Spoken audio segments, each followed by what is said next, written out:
quando 2 mais 2 são 10. Vamos começar por uma pergunta que talvez seja a mais antiga de todas. Por que certos grupos se tornam mais fortes do que a soma de suas partes, enquanto outros se tornam mais fracos? Há alguns anos, Peter Skillman, designer e engenheiro, organizou uma competição para tentar descobrir a resposta. Durante vários meses, ele reuniu uma série de grupos formados por 4 pessoas em Stanford, na Universidade da Califórnia, na Universidade de Tóquio e em alguns outros lugares. Desafiou cada grupo a erguer a estrutura mais alta possível utilizando os seguintes itens: 20 unidades de espaguete cru, 1 metro de fita adesiva transparente, 1 metro de barbante, um marshmallow de tamanho padrão. A competição tinha uma única regra: o marshmallow precisava ficar no topo da estrutura. A parte fascinante da experiência, porém, tinha menos relação com a tarefa em si do que com os participantes. Algumas das equipes eram formadas por alunos de pós-graduação em administração, outras por crianças do jardim de infância. Os estudantes da pós-graduação partiam com tudo para a tarefa. Começavam a conversar e a pensar de modo estratégico. Examinavam os materiais, sugeriam ideias aos demais e faziam perguntas incisivas e perspicazes. Eles geravam diversas opções e depois aperfeiçoavam as mais promissoras. Era um processo profissional, racional e inteligente que resultava na decisão de perseguir uma estratégia específica. Então, dividiam as tarefas e começavam a construção. As crianças do jardim de infância tinham uma abordagem diferente. Não criavam estratégias, não analisavam nem compartilhavam experiências. Não faziam perguntas, não propunham opções, nem aperfeiçoavam ideias. Na verdade, mal se falavam. Ficavam muito próximas umas das outras, mas as interações não eram suaves nem organizadas. De forma abrupta, tiravam os materiais das mãos das outras e começavam a construir sem seguir um plano ou uma estratégia. Quando falavam, eram breves e taxativas. Aqui! Não, aqui! Toda a técnica delas poderia ser descrita como experimentar juntas um monte de coisas. Se alguém fosse apostar na equipe vencedora, a escolha não pareceria difícil.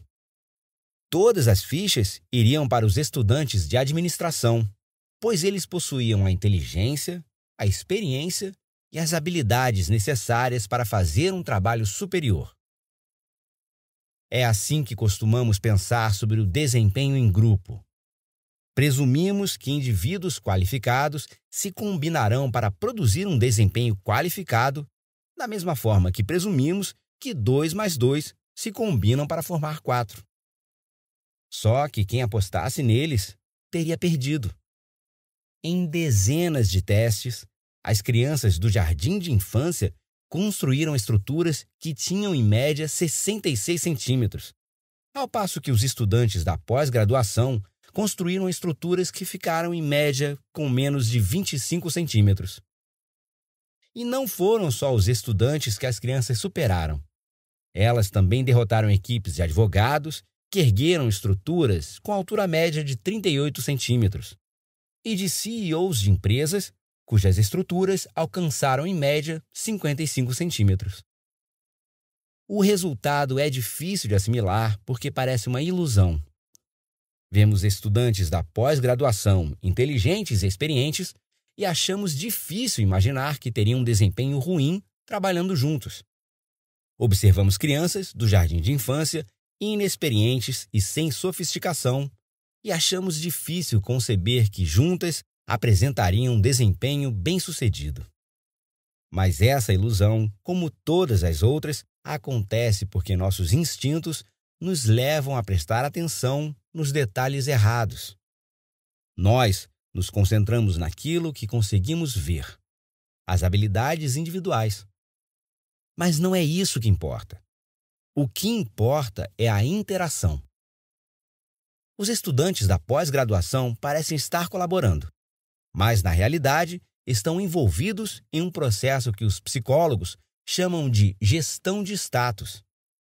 Estão procurando entender onde se encaixam em um panorama mais amplo. Quem dá as ordens? As ideias dos outros podem ser criticadas?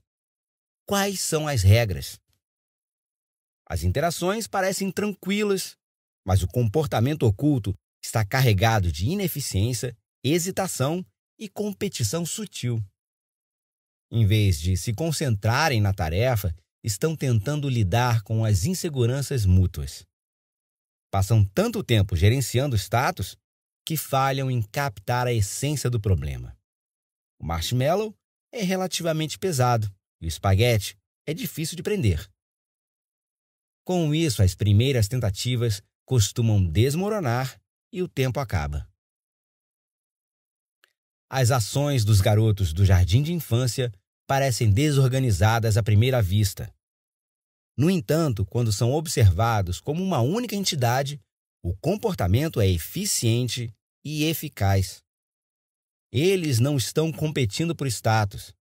Trabalham lado a lado e cooperam com energia. Movimentam-se depressa, identificando problemas e oferecendo ajuda. Experimentam, arriscam e corrigem os resultados, o que os conduz a soluções eficazes. Eles têm sucesso não porque são mais espertos, mas porque trabalham juntos de um jeito mais esperto. Recorrem ao método simples e poderoso que permite que um grupo de pessoas comuns apresente um desempenho bem superior à soma de suas partes. Este audiolivro é a história de como esse método funciona. A cultura de grupo é uma das mais poderosas forças do planeta. Percebemos sua presença em negócios bem-sucedidos, equipes vitoriosas e famílias prósperas, e sentimos quando está ausente ou é tóxica. É possível mensurar seu impacto nos resultados. Uma cultura forte aumenta a receita líquida em 765% no decorrer de 10 anos, de acordo com um estudo feito em Harvard com mais de 200 empresas. No entanto, o funcionamento interno da cultura permanece um mistério. Todos nós queremos uma cultura forte em nossas organizações, comunidades e famílias. Todos sabemos que funciona. O que não sabemos é como funciona. Talvez o motivo seja o modo como pensamos sobre cultura. Tendemos a achar que se trata de uma característica de grupo, como o DNA. Culturas fortes e bem estabelecidas como as do Google, da Disney ou dos CEOs da Marinha Americana se mostram tão singulares e especiais que parecem de alguma forma pré-determinadas. Nessa maneira de pensar, a cultura soa como um bem definido pelo destino. Alguns grupos recebem um dom de uma cultura forte, outros não. Este audiolivro segue uma abordagem diferente. Passei os últimos 4 anos visitando e pesquisando 8 dos grupos mais bem-sucedidos do mundo.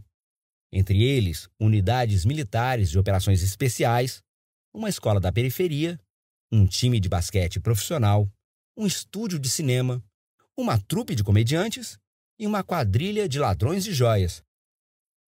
A escolha dos grupos foi feita com base em 3 critérios. Primeiro, o desempenho deles os manteve na faixa do 1% mais eficiente de sua área durante pelo menos uma década, quando aplicável. Segundo, o grupo se mostrou bem-sucedido com diferentes integrantes. E terceiro, sua cultura tem sido admirada por autoridades de seu setor e fora dele. Ao lado das culturas bem-sucedidas, também observei muitas outras não tão exitosas. Ouça no capítulo 3, prevenindo qualquer possível viés na seleção. Com isso, descobri que as culturas desses grupos são criadas por um conjunto específico de habilidades que se beneficiam do poder de nosso cérebro social para criar interações exatamente iguais àquelas usadas pelas crianças do jardim de infância ao construir torres de espaguete. E são essas habilidades que formam a estrutura deste audiolivro.